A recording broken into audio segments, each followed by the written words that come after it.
오늘 우리 앞에 강단이 좀 변화가 있죠. 오늘 우리 예배 때마다 예배 시작을 알리는 이 캔들에 불을 붙이는 캔들라이터라고 하는데 우리 원로 장로님들이 수고하고 계신데 오늘 딱 하나 붙였습니다. 왜냐하면 오늘부터 대강절이 시작이 됩니다. 대림절이라고도 하고 강림절이라고도 합니다. 영어로는 뭐 어드벤트라고 발음하기도 하고 애드번트라고 발음하기도 하는데 교회력의 시작이죠. 교회력의 출발입니다. 구약에 나오는 절기는 지난 추수감사절 때 말씀 나눴지만 하나님이 명령하신 절기이고 구약의 모든 절기는 예수 그리스도에게로 연결됩니다. 깔때기처럼 기승전 예수 그리스도입니다. 구약은 절기뿐만 아니라 레위기에 나오는 율법, 출애굽기에 만든 그 성막, 모든 게 다 예수 그리스도로 귀결되는 거거든요.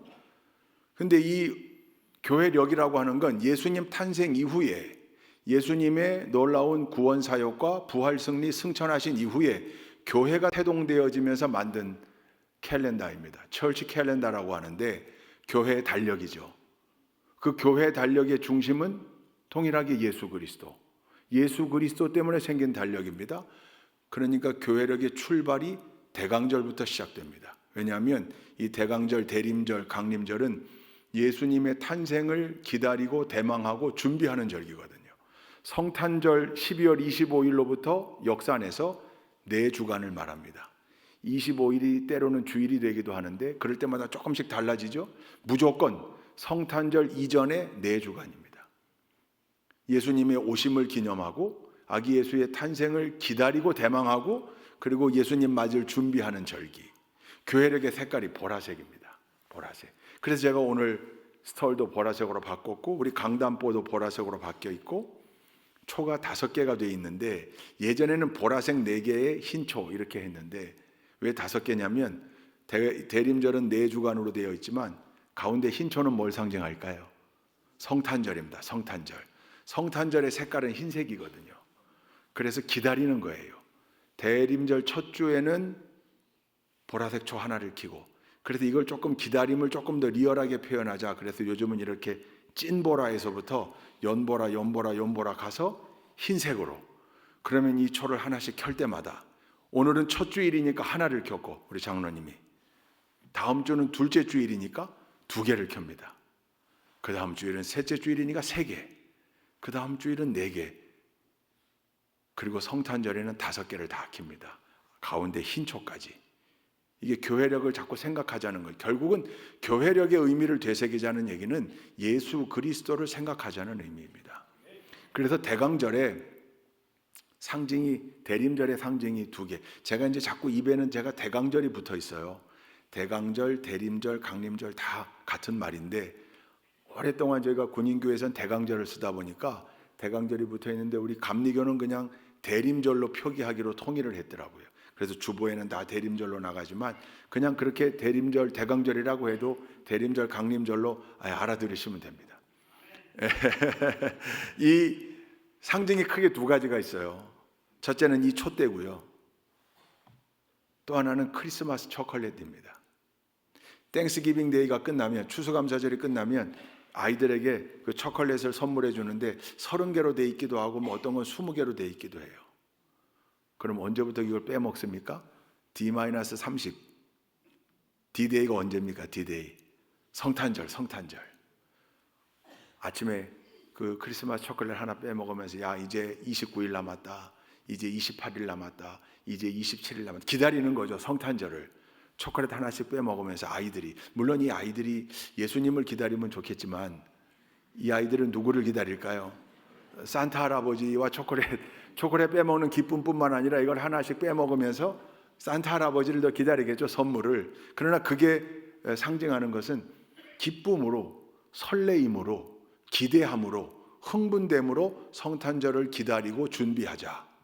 이게 대강절기, 대림절기의 정신이거든요. 여러분 요즘 그런 얘기 많이 하죠. 예전 같지 않아 성탄절이. 예전에 참 즐겁고 기뻤는데 요즘은 기분이 안 나. 이유가 뭘까요? 그래서 예전에는 거리마다 그냥 캐롤 빵빵 틀어댔는데 이제 저작권 문제 때문에 캐롤도 못 틀고 여러 가지 얘기. 크리스마스 한 달 전부터 주일학교 연극 연습한다고 저도 매일 그 눈길을 헤치고 교회 가면 연습 끝나면 알사탕 2개 줬거든요. 땅콩 알사탕. 그 얼마나 맛있었는지. 예, 그거 받아 먹는 재미에 또 연습하는 재미에 톱밥 난로 떼가면서 다 추억이 있으실 거예요. 물론 그때와 지금은 나이도 다르고 환경도 다르니까 기분도 좀 다르겠죠. 그러나 이 대강절기에 우리가 결코 놓쳐서는 안 되는 것은 기다림이 가지고 있는 기대, 설레임, 흥분, 기쁨입니다.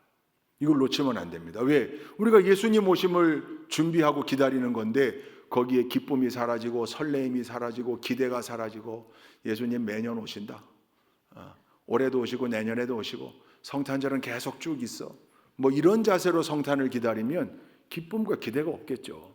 여러분 2023년도 성탄절은 한 번밖에 없어요. 할렐루야. 여러분 우리 인생의 성탄절이 몇 번일지 모르지만 그때마다 언제나 예수님의 탄생하심을 끝없이 기쁨으로 기대함으로 설레임으로 기다릴 줄 알아야 되고 그 예수님 맞을 준비해야 하는 겁니다. 이게 대강절의 정신입니다. 대림절의 정신입니다. 여러분 오늘부터 시작된 대림절기 가운데 우리 좋은교회 성도님들은 단 한 사람도 빠짐없이 이 기쁨, 이 설레임, 이 기대, 이 흥분됨으로부터 열애하는 사람 없기를, 언제나 이 기쁨과 기대와 설레임을 가지고 성탄절을 기다리고 준비하는 우리 모두가 될 수 있기를 주님의 이름으로 축원드립니다. 제가 중학교 때인 것 같아요. 그때 이 시를 처음 접했어요. 아마 비슷한 추억이 있으실 거예요. 시집으로는 아마 이렇게 많이 팔린 게 거의 처음 아닐까 싶어요. 서정윤 씨가 쓴 홀로서기라는 시가 있었습니다. 홀로서기. 대부분 아마 50대 분들은 대부분 알지 않을까요? 그때 그래서 이 홀로서기 시를 여학생들이 예쁜 글씨로 써가지고 코팅해서 남학생들에게 선물 많이 했어요. 제가 많이 받아봤습니다. 재수 없나요? 그 홀로서기가 7장으로 이렇게 1, 2, 3, 4 이렇게 해가지고 챕터 7까지 이어져 있는데 지금도 기억하는 그 1장의 첫 식구가 있습니다. 기다림은 만남을 목적으로 하지 않아도 좋다. 이게 뭔 말이야? 아니 만나려고 기다리는 거지. 만나려고 기다리는 거지. 기다림은 만남을 목적으로 하지 않아도 좋다. 그때 감성으로는 잘 이해가 안 되더라고요. 근데 머지않아 그 식구를 이해하게 됐어요. 아 이런 거였구나. 그러니까 이 시인은 기다림이 주는 특별한 흥분, 특별한 설레임, 그거 노래한 거죠. 기다림 자체가 가지고 있는. 제가 우리 고향인 충북 단양 매포에 도담역이라고 있었습니다. 도담역. 아주 작은 역이에요. 서울 가려면 거기 기차역 가서 기차 타고 서울 가고, 서울에 있는 사촌들이 가끔 내려올 때도 거기서 기차 타고 와서 거기서 내려요. 기차 도담역 앞에 작은 광장, 그게 마리 광장이지 그냥 마당이에요. 근데 어릴 때는 그게 이렇게 커 보였고, 그 기차역에 가면 그 기름 쩔은 침목 냄새 있죠. 그 특유의 냄새. 기차역에 갈 때마다 묘한 흥분이 있었어요. 서울 갈 수 있다는 흥분? 그땐 서울이 왜 이렇게 좋았는지. 하여튼 시 가운데 엄마야 누나야 강변 살자 있었잖아요. 무슨 목가적인 노래, 무슨 뭐 강변의 정치를 우린 전혀 이해가 안 됐어요. 우리 강변에 살았는데 무슨 강변 살자야, 서울 살자여야지. 서울 살자. 뜰 안에 반짝이는 은모래빛 뭐 이런 건 전혀 들어오지도 않았어요. 그 뜨거운 여름날 맨발 벗고 가보세요. 다 발디고 그 별로 좋지도 않아요. 우리는 언제나 서울 생각, 서울 갔으면 좋겠다. 서울. 근데 서울에 사촌들이 사니까 나중에 커서 알았어요. 왜 뉴스에 나오는 서울역과 내가 가는 서울역이 다른가? 내가 가는 서울역은 청량리역이었더라고요. 중앙선은 청량리로 가거든요, 항상. 그 서울에서 내려오는 사촌들 맞이하는 그 기차역이 주는 묘한 흥분이 있었어요. 그래서 사촌들이 내려온다는 소식이 없어도 가끔 기차역 가서 그 앞에서 놀았어요. 오실 손님도 없는데 기차가 정차하고 사람들이 내리면 그 앞에 달려가 내린 사람들 바라보고 구경했어요. 혹시라도 아는 사람이 있지 않을까? 떠나는 기차를 바라보면서 아 나도 저 기차 안에 탔으면 좋겠다. 거기 홍익회 매점 아저씨 끌고 가는 카트에 삶은 계란 그거 먹고 싶다. 이런 생각했거든요. 그 기차역이 주는 묘한 흥분과 기다림이 있었어요. 사촌들이 내려온다 그러면 저녁 6시 도착인데 아침부터 가가지고 그 도담역 광장에서 나중에 이제 그때를 추억하면서 이 서정윤 시인의 식구가 이해됐어요. 그 기다림이 주는 그 묘한 흥분과 묘한 기쁨과 설레임을 그렇게 극대화시켜서 표현한 거구나. 당연히 기다림에는 뭔가를 만나려고 기다리는 거죠. 만남의 대상이 없는데 기다린다는 건 이상한 거잖아요. 근데 이렇게 노래한 이유는 기다림이 주는 묘한 기쁨, 설레임. 우리 대림절기를 보내는 우리 성도들에게 이 대림절의 핵심 키워드가 되는 기다림, 준비, 이 단어가 주는 설레임이 있어야 되는 거예요. 성탄을 예수님이 이 땅에 왜 오십니까? 나 때문에 오시는 거잖아요. 예수님이 이 땅에 뭐 때문에 오시는 겁니까? 죄악된 우리를 구원하기 위해 오시는 거잖아요.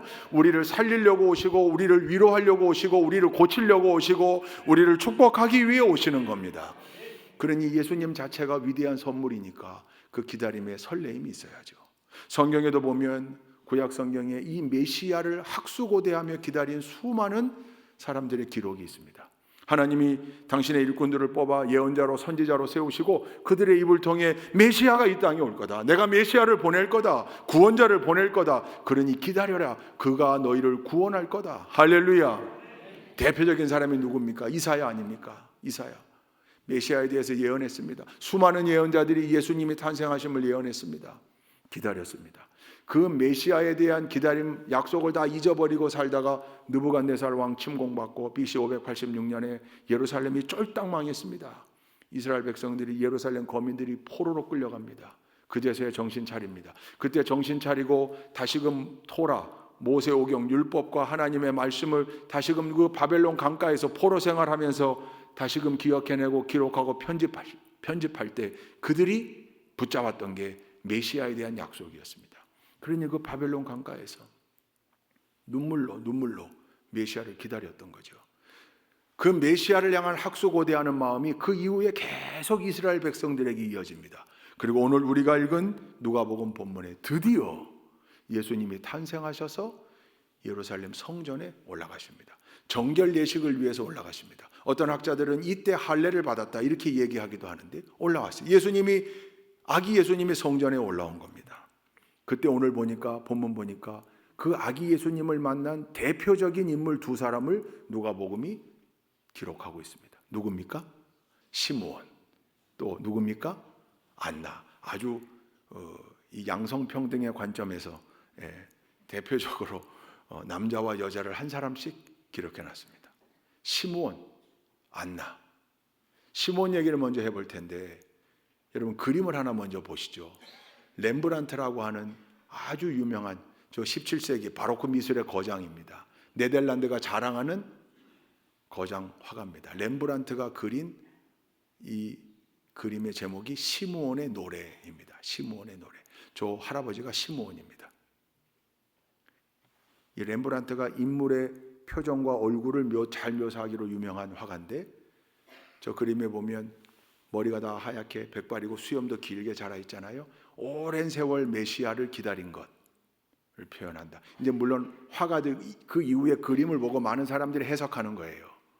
그 시므온 얼굴에 깊게 패인 주름들은 그 메시아를 기다리면서 겪었던 수많은 풍상들, 그 어려움들을 상징한다. 거기 그려냈다. 시므온이 눈을 지그시 감고 있어요. 그 회환이죠. 이제 드디어 내가 예수님을 만났다. 이제 됐다.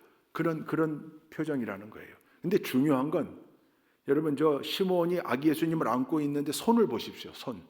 손이 보입니까? 손이 부자연스럽지 않습니까? 우리 신생아들 축복할 때 저도 아기를 이렇게 안죠. 이렇게 다 누구든 이렇게 안죠. 그런데 저 시므온은 감히 예수님을 이렇게 안지 못해요. 두 손을 펴서. 불편하죠 좀. 그러나 그럼에도 불구하고 두 손을 가지런히 모아서 기도하는 마음으로 메시아 예수님을 그 품 안에 안은 겁니다. 사실 요 그림, 렘브란트의 이 그림이 누가복음 이 본문 성경을 읽고 그린 거예요. 요 그림 안에 다 들어있는 거죠. 야, 시몬이 그렇게 기다렸구나. 오랜 세월 잊지 않고 기다렸구나. 드디어 예수님을 만났다. 두렵고 떨리는 마음으로 메시아 예수님, 아기 예수님을 품에 안고, 그러나 감히 그 예수님을 자기 손바닥 위에 올려놓지 않고 두 손을 펴서, 팔을 펴서 예수님을 품에 안은 뒤 눈을 지그시 감고 성경에 보면 찬송했거든요. 그게 이 그림에 나와요.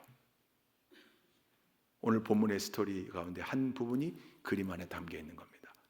그럼 한번 성경 말씀으로 돌아가 보십시다. 오늘 본문 25절부터 27절 시므온에 대한 이야기인데 한번 읽어보시죠. 같이 25절부터 27절 함께 읽습니다. 시작.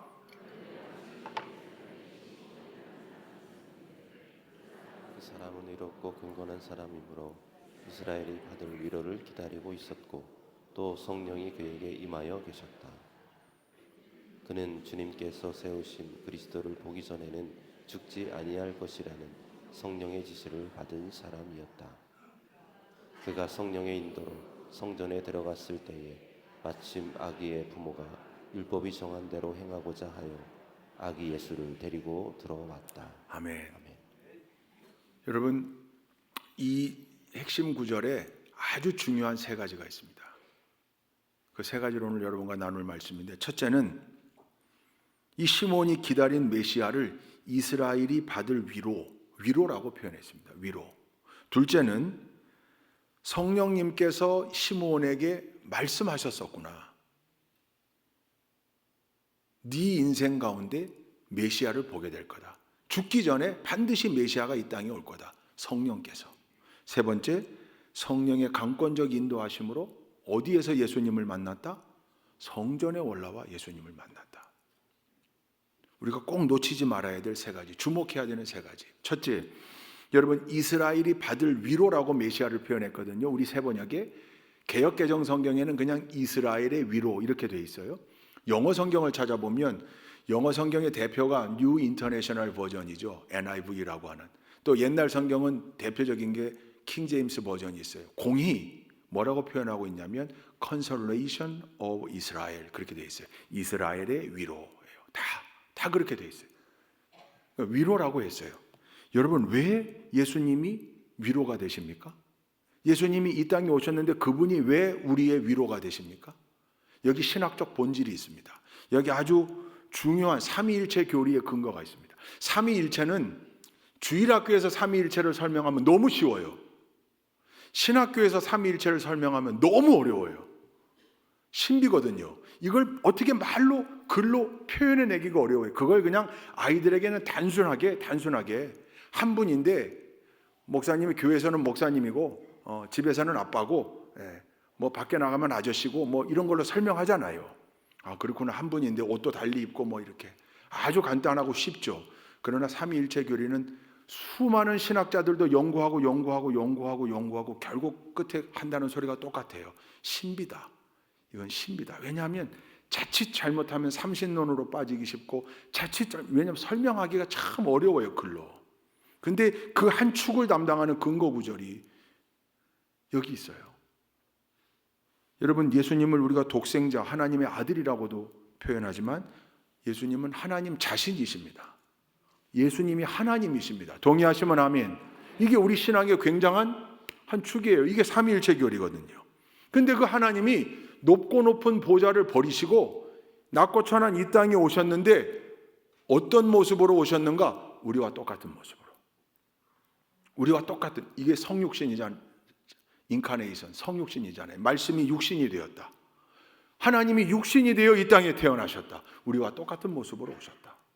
여러분 이게 왜 위로가 됩니까? 제가 지금 선명하게 기억되는데 2002년도 4월 13일입니다. 토요일이었습니다. 제가 705 특공, 5군단 특공연대에 근무할 때인데 토요일 날 교회에서 설교 준비를 마치고 집에 왔더니 TV에서 지금도 하는 프로그램이죠. SBS의 그것이 알고 싶다가 방영되고 있었습니다. 거기에 나오는 그 장면 지금도 잊을 수가 없습니다. 저 미국의 워싱턴주 이쪽 동부의 DC 수도 말고 왼쪽 캐나다하고 맞닿아 있는 서부 끝에 그 워싱턴주의 시애틀이라고 하는 유명한 도시가 있잖아요. 거기 한 초등학교, 그 초등학교의 학부모님이 찍었던 영상을 입수해서 보여주는 거예요. 너무 감동적인 스토리예요. 거기 린다 킴이라고 한국계 여자 선생님이 있었어요. 과거에 우리나라 떠들썩하게 했던 그 린다 킴하고는 아무 상관이 없습니다. 이분은 선생님 린다 킴입니다. 아이들 가르치다가 그만 급성 백혈병에 걸렸어요. 강단을 떠납니다. 병원에서 3개월간 일부간 치료하고 다시 교실로 복귀하는 날이에요. 그날 그 학부모가 촬영한 거예요. 그날 그 반의 학부모들이 주로 어머니들이 다 같이 왔어요. 환영하기 위해서 컴백을 환영합니다. 웰컴백, 다시 돌아오심을 환영합니다. 이 선생님은 한국계 여선생님 린다 킴 선생님 얼마나 흥분도 되고 눈물도 나고 그랬겠어요.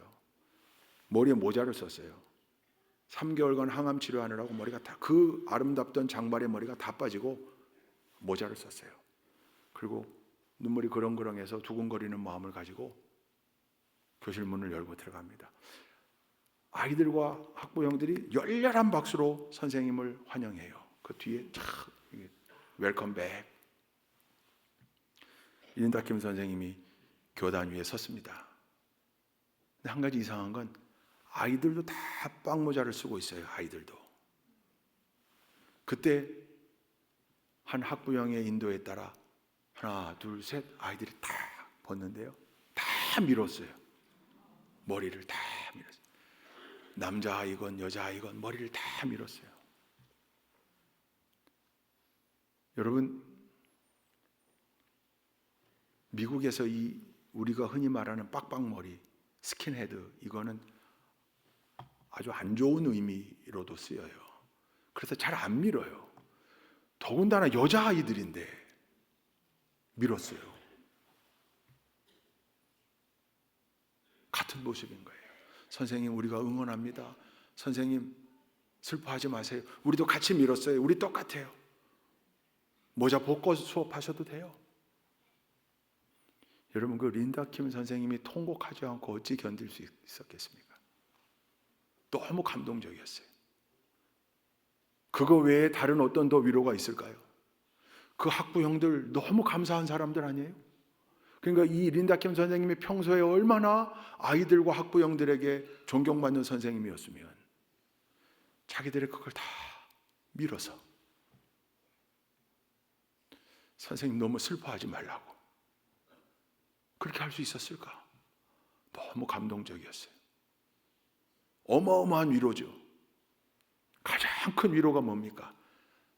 내가 지금 겪고 있는 아픔과 같은 아픔을 겪고 있거나 겪었었거나 위로가 되잖아요. 힘이 되잖아요. 물론 여러분, 위로를 꼭 그 아픔을 겪어야만 위로할 수 있는 건 아니에요. 누구든지 위로할 수 있고, 아니 우리 모두가 다 위로의 사명자가 돼야 돼요. 근데 그 아픔을 겪었던 사람들, 아니면 같이 겪고 있는 동병상련의 아픔이 있는 사람들, 힘이 되고 의지가 되고 그렇잖아요. 예수님이 이 땅에 오신 것, 우리의 왜 위로가 되시는가? 우리를 구원하시기 위해 오셨는데 높고 높은 보좌 위에서 한순간에 마법처럼 우리를 구원하신 게 아니라 우리와 똑같은 모습으로 이 땅에 먼저 오신 겁니다. 그래서 우리의 위로가 되시는 거예요. 슬픔을 겪고 있고 아픔을 겪고 있고 문제가 있고 질병으로 고생하고 문제로 고생하고 고통당하고 있는 우리와 똑같은 모습으로, 똑같은 인간의 모습으로 이 땅에 오신 거예요. 할렐루야. 그러니 이 성탄 자체가 얼마나 큰 위로가 됩니까, 우리에게? 왜 우리가 성탄절만 되면 이웃 돕게 하고 왜 합니까? 우리가 받은 그 큰 위로를 작은 것이나마 이웃과 나누는 거예요. 우리가 받은 본질적인 위로잖아요. 이 비슷한 사건이 2013년에도 있었어요. 2018년도에 아버지 부시 대통령이 소천했거든요. 근데 이분이 2013년도에 전직 대통령으로서 미 전역 매스컴에 등장했던 적이 있어요. 사진 한 장 때문이었습니다. 한번 보여주시죠. 아버지 부시 대통령이에요. 머리 밀었어요. 저 아이는 패트릭이라고 하는 애기인데, 저 패트릭은 저 아버지 부시 대통령의 경호원이었어요. 패트릭의 아버지가. 근데 그 경호원 존이라고 하는 그 경호원의 아들 패트릭이 백혈병에 걸린 거예요. 그래서 치료받았는데 치료받는 과정 중에 저 패트릭이 집에서 매일 엄마 아빠한테 묻는 거예요. 엄마, 왜 나는 머리가 없어? 왜 나는 머리가 없어? 아빠 엄마는 다 머리가 있는데. 자기만 이상한 모습이라고 자꾸 거울 보고, 그 얘기를 이 부시가 듣고 저렇게 밀은 거예요. 뿐만입니까? 다음 사진. 경호원들 다 밀어. 물론 저거 경호원들 다 밀어 이러지 않았겠죠. 경호원들이 다 자발적으로 우리가 함께. 얼마나 따뜻한 어른들입니까? 아이를 위해서. 조지 부시 대통령이 왜 저렇게까지 했냐면 대통령의 둘째 자녀였던 로빈이라는 딸이 그만 백혈병으로 4살 때 죽었어요. 그러니까 이 백혈병을 앓고 있는 아이들에게 특별한 관심과 사랑이 있었는데 자기 경호원, 그것도 그 존이라고 하는 경호원이 한국계 미국인이에요. 코리안 아메리칸. 그래서 사실 마음이 더 가더라고요. 그 경호원의 아들이 백혈병 치료하고 있고 이렇게 자기 머리가 아무것도 없는 것 때문에 자꾸 얘기한다는 걸 듣고 결심했고 경호원들이 다 동의해서 저렇게 밀고 패트릭을 초대한 거예요. 할아버지도 없지? 아저씨 친구도 없지? 다 건강한 사람들도 없는 거야. 있는 사람도 있지만 없는 사람도 많아. 위로한 거죠. 나만 이상하지 않구나. 만약 하나님이 이 땅에 오시지 않고 저 위에 높고 높은 보좌 위에서 우리랑 멀리 거리감을 가지고 그 위에서 호령하시고 지시하시고 말씀하시고 그런 분이라면 그분이 아버지라고 한들 가까운 마음이 있겠어요? 근데 그분은 직접 우리에게 오신 거예요. 우리와 똑같은 모습으로. 그래서 예수님의 이 땅의 탄생을 우리의 위로, 이스라엘의 위로, Consolation of Israel이라고 표현해 놓은 거죠. 위로의 근본이 되시는 분 아닙니까? 할렐루야. 아버지께서 우리와 똑같은 모습으로 이 땅에 오셨으니 무엇을 위해서? 우리를 위로하기 위해서. 그러니 우리 성도님들, 지금 아픔을 겪고 있는 성도님들, 문제 가운데 있는 분들, 질병 때문에, 물질 때문에, 사업의 문제 때문에, 관계 때문에, 자녀 때문에 아픔 겪고 있는 분들 잊지 맙시다. 우리의 근원적 위로가 되시는 주님께서 이 땅에 오셨습니다. 또 우리는 올해의 성탄절을 준비합니다. 우리 모두가 다 그 위로의 마음 가운데 기쁨으로 예수님 맞을 준비할 수 있기를 주님의 이름으로 축원드립니다.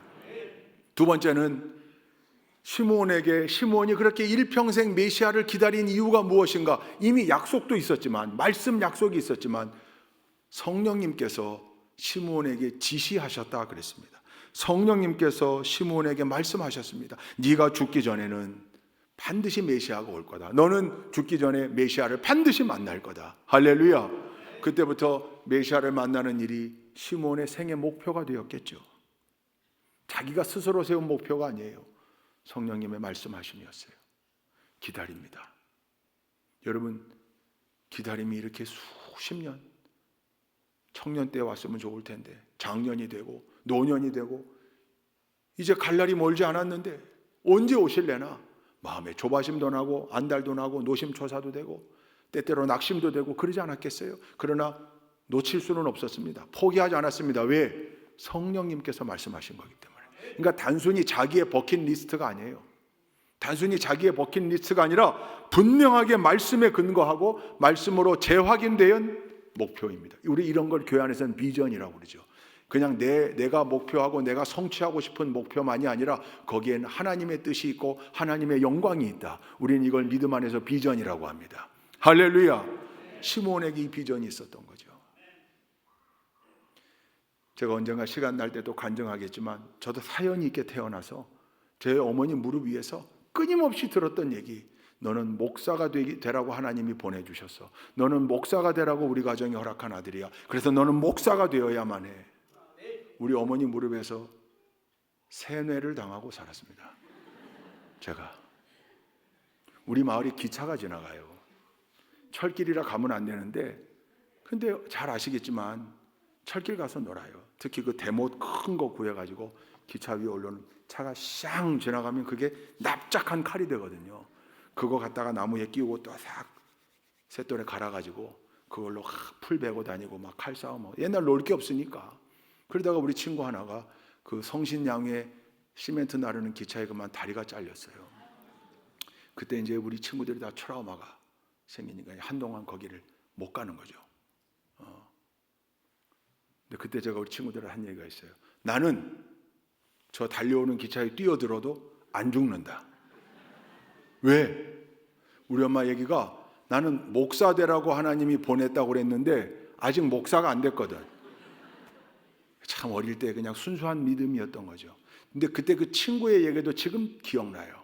그 친구의 명대답, 그래도 아플걸? 그래서 제가 그래, 뛰어드는 건 내가 시범을 못 보이겠다. 그냥 아주 어린아이의 순수한 믿음이었던 거죠. 그걸 꼭 올바른 믿음이라고만 하기는 어려워요. 그러나 그렇게 들었던 내용을 가지고 그런 어떤 확신, 물론 제가 이제 자라면서 고등학생 되면서 막 빗나가기도 하고 그냥 반항도 하고 목사 안 되려고 노력 참 많이 했어요. 다음에 기회가 되면 간증할 기회가 있을 텐데, 근데 하나님께서 그렇게 강권적으로 인도하셨다고 저는 생각해요. 또 그렇게 분명하게 믿고, 제가 시므온의 경우를 제 경우와 등치시키는 건 너무 교만한 얘기지만, 그러나 시므온에게는 아주 분명한 확신, 왜냐하면 성령님께서 그렇게 시므온에게 말씀하셨기 때문에. 그러면 우리가 다 성령님의 음성을 들어야만 하는가? 아니요, 이미 들려주셨어요. 여기에. 시므온 때는 이거 없었어요. 시므온 때는 이게 없었다고요. 물론 구약의 토라가 두루마리 상태로 존재하긴 했지만 성경이 구약과 신약으로 편집되어 우리에게 온 건 시므온 그 이후 훨씬 후예요. 우리에겐 이 말씀이 있잖아요. 이 말씀은요, 과거 완료가 아닙니다. 과거 완료가 아니에요. 여러분, 단순히 과거가 아니에요. 그래서 말씀은 살아있는 거고 신비한 거예요. 하나님의 약속은 아브라함과 하나님, 이삭과 하나님, 야곱과 하나님, 요셉과 하나님, 모세와 하나님, 여호수아와 하나님, 이렇게 사이에 맺어졌던 수많은 언약이 우리가 아멘하기만 하면 그 아브라함의 자리에, 이삭의 자리에, 요셉의 자리에, 야곱의 자리에, 여호수아의 자리에, 모세의 자리에 내가 가 있는 거잖아요. 그러니까 이 약속은 나를 향한 약속이에요. 우리는 이미 시므온이 들었던 음성을 말씀을 통해 듣고 살고 있습니다. 그러니 말씀을 붙잡을 때 우리는 영광 가운데 인내하며 주님을 온전히 기다릴 수 있는 거죠. 할렐루야.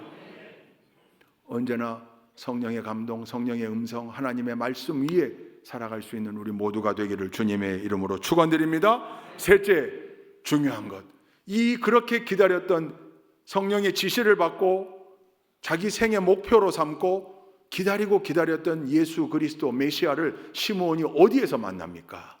성전에서 만납니다. 성전에 올라가서 만납니다. 어디 저 술집에서 만난 거 아닙니다. 성전에서 만났어요. 성전에서. 성전 중심의 삶이 얼마나 중요한지 몰라요.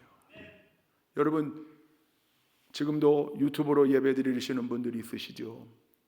실시간 체크를 계속 해보니까 2부 때 한 70여 명, 3부 때 한 80, 90 이렇게 실시간으로 예배를 들어와 드리고 계세요. 이제 그분들 가운데는 지금 입원해 계시는 우리 환우들, 몸이 아파서 집에서 밖에 못 나오시는 분들, 이런 분들이 우리 예배를 드리는 거죠. 그러니까 그런 분들에게는 이 유튜브 예배가 얼마나 참 좋은 도구가 되는지 몰라요. 그러나 꼭 그런 분들만 있으실까? 아니요. 아이고, 오늘 갈까 말까. 날씨가 많이 추워졌는데 그냥 오늘은 유튜브로 보지 뭐. 지금 찔리는 분 계시죠? 그렇다고 나갈 건 없습니다. 끝까지 드려야죠. 다만 다음 주부터는 꼭 올라오세요. 성전에 와야 해요. 코로나 전에도 가나안 성도가 100만이라고 그랬잖아요. 가나안 성도. 뭔지 아시죠? 가나안을 거꾸로 하면 뭡니까? 안 나가 성도. 교회 안 올라오는 성도. 자기를 크리스찬이라고 자기의 정체성을 밝히지만 교회는 안 와요. 그냥 자기 혼자 유튜브로 그냥 마치 인터넷 쇼핑하듯이 오늘은 이 목사님, 내일은 저 목사님, 오늘은 이 교회, 내일은 저 교회, 그렇게 예배. 제가 누누이 말씀드리지만 그 예배 되기가 어려워요. 예배자로 있기가 어려워요. 시청자지, 시청자. 근데 시청자로는 안 되거든요. 너희는 영과 진리로 시청할지니라 이런 말씀 없잖아요. 예배해야죠. 예배자가 돼야 되는데 그냥 그렇게 흘러가기가 쉬워요. 어려워요. 그런데 코로나 때문에 더 기하급수적으로 늘었어요. 이게 딜레마인 거예요. 그래서 유튜브를 다 끊으려고 했더니 어쩔 수 없이 못 나오는 분들이 또 계시니까 그럴 수도 없고. 그러니 여러분, 특별한 문제가 있어서가 아니라면 올라오셔야 돼요. 중요한 건 지금 병실에서 또는 집에서 어려운 가운데 예배 드리시는 그분들은 성전에 올라오는 게 꿈이에요. 간절함이고 사모함이 빨리 건강을 되찾아서 올라갔으면, 이런 마음이 그분들에게 있잖아요. 그러니까 오셔야 돼요. 시몬이 딴 데서 만나지 않았어요. 성전에 올라와서 아기 예수님을 만납니다. 그런 다음에 이 시므온이 찬양하죠. 그게 그 유명한 눅 디미티스. 이 교회 음악하는 분들도 잘 알아요. 눅 디미티스. 이제 주여. 라틴어로 눅 이제 디미티스 주여, 그런 뜻이에요. 이게 29절부터 32절까지예요. 28절부터 한번 읽어볼까요? 28절부터 32절까지의 말씀을 한번 띄워봐 주시죠. 28절부터 29절부터 읽을까요? 28절부터 함께 읽겠습니다. 시작. 시므온이 아기를 자기 팔로 받아서 안고 하나님을 찬양하여 말하였다. 주님, 이제 주님께서는 주님의 말씀을 따라 이 종을 세상에서 평안히 떠나가게 해주십니다. 내 눈이 주님의 구원을 보았습니다. 주님께서 이것을 모든 백성 앞에 마련하셨으니 이는 이방 사람들에게는 계시하시는 빛이요 주님의 백성 이스라엘에게는 영광입니다. 아멘. 요 29절부터 32절까지가 시몬의 찬송이에요. 성전 안에서 예수님을 만난 다음에 이 찬송이 울려 퍼진 겁니다. 기쁨의 찬송이. 그게 성전이었어요. 안나의 경우 어떻습니까? 시간 관계상 다시 읽지는 않겠습니다만 아주 명확하게 안나를 설명해요. 여자 예언자, 청상 과부, 84세 할머니, 성전을 떠나지 않는 금식과 기도의 사람, 이렇게 설명했어요. 근데 그 안나도 이때 성전에 올라왔다는 거죠. 38절에 나와요. 38절. 바로 이때에 그가 다가서서 하나님께 감사를 드리고 예루살렘의 구원을 기다리는 모든 사람에게 이 아기에 대하여 말하였다. 이거를 현대인의 성경으로 읽으면 더 쉽게 이해할 수 있어요. 현대인의 성경 버전으로 한번 38절을 열어봐 주시겠습니까? 현대인의 성경으로 한번 우리가 읽어보죠. 이겁니까? 네, 함께 읽습니다. 시작. 마침 이 시간에 그녀는 성전에 들어와서 하나님께 감사를 드리고 구세주를 기다리는 모든 사람에게 아기 예수님에 대한 이야기를 해 주었다. 마침 이 시간에 언제입니까? 시므온이 성전에서 예수님을 만나 눈크디미티스 찬양하고 기뻐하던 그 시간에, 예수님이 성전에 올라왔던 그 시간에, 여러분 성전 중심으로 살았던 안나 또한 하나님이 그렇게 인도하셔서 거기서 예수님을 만나는 축복을 누렸다는 거죠. 시므온과 안나는 그래서 기다림의 대명사가 되는 사람들이요, 결국은 메시아를 만난 사람의 대명사가 됩니다. 시므온과 안나. 우리는 어때야 되겠습니까? 우리도 동일하게 시므온과 안나처럼 이 땅에 오시는 예수님을 명확하고 분명하게 만나는 축복을 누려야 되지 않겠습니까? 할렐루야. 이 두 사람의 공통점이 그거잖아요. 메시아를 기다렸고 메시아를 만났고.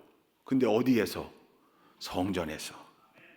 성전을 사랑했던 사람들입니다. 여러분 현대인은 너무 바빠요. 바쁜 거 알아요. 분주해요. 그러다 보니까 삶의 일정을 스케줄링 할 때 우선순위가 예배가 1번이 돼야 되는데, 성전이 1번이 돼야 되는데 자꾸 밀려요. 뒤로 2번, 3번, 4번, 5번, 6번 이렇게. 그러니까 뭐 친목회, 동호회, 계모임, 뭐 학부모 모임 뭐 이런 거 다 하고 남으면 오늘은 속해 드려 볼까? 이렇게 하면 안 돼요. 오늘은 수요 예배 한번 가볼까? 분명하게 말씀드리는데 그런 마음이 들 때 안 오는 것보다 오는 게 좋아요. 혹시 또 그렇게라도 오면 안 되지. 아니, 그거 아니고 여러분 있잖아요. 왜 1년에 부활절, 추수감사절, 성탄절만 교회 나오는 사람들. 군교에서도 신우들이 서로 자식은 맨 성탄절, 부활절, 추수감사절 때만 나와. 왜냐하면 선물 받고 떡 먹고 계란 먹고 그러니까. 그래서 제가 막 야단쳐요. 군종들. 그러지 마라. 성탄절, 부활절, 추수감사절에도 올라오는 게 어디냐. 그러지 마라. 근데 그게 믿음이 없는 사람들은 그때만이라도 올라오는 게 좋은데 30년째 그러고 있으면 안 되잖아요. 마찬가지로 여러분 삶의 우선순위를 성전 중심으로 바꿔야 됩니다. 성전 중심으로. 그래야 시므온과 안나 같은 귀한 축복을 누릴 수 있는 거예요. 요즘 안나가 가나안 성도들이 너무너무 늘어났어요. 뿐만 아니에요. 혼자 신앙생활하면서 자기가 유튜브로 설교 골라가면서 말씀 듣고 자기가 헌금한다고 그 헌금으로 어려운 사람 구제하고 NGO 단체 돕고 그걸로 의무를 다했다. 근데 그렇지 않아요. 여러분 신앙생활은 본질적으로 공동체 생활이어야 합니다. 함께 와서 목양 지도를 받아가며 동역자들끼리 서로 자극이 되고 도전이 되고 때로는 가르침이 되고 격려가 되는 가운데 서로 기대어 성장하는 것, 그게 신앙생활이에요. 그러지 않고 혼자서 그렇게 하다간 자꾸 이상한 데로 빠지기가 쉽고, 그건 교회 생활이 아니에요. 신앙생활은 공동체 생활이어야 합니다. 그러기 위해서는 언제나 성전을 중심으로 성령에 이끌려 성전으로 올라오는 우리가 되어야 할 줄로 믿습니다. 여러분, 기다립시다. 이제 대강절 첫째 주일입니다. 오늘부터 성탄을 준비합시다.